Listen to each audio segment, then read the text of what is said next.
Bitwinner'dan pul chiqarish. Demak, pul chiqarish tugmasini bosamiz va Bitwinner'ni tanlab olamiz.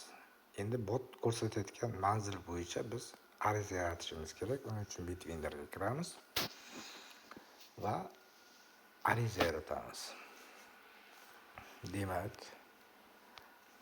Shot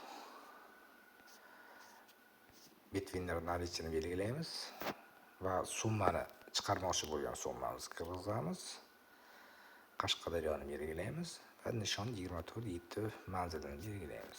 Demak, yana botga qaytamiz. ID'mizni kiritamiz va pul tushirmoqchi bo'lgan kartamizni belgilaymiz. Demak, bot aytyapti, 4 talik belgidan bo'lib qo'yilgan kodni kiritishimiz kerak ekan. Demak, 4 talik kodni Bitwinner'dan olamiz, kopirovat qilib botga yuboramiz. Tasdiqlaymiz. Demak, bot yechib oldi pulimizni. Uzoq 5 minutda pul kartamizga kelib tushadi.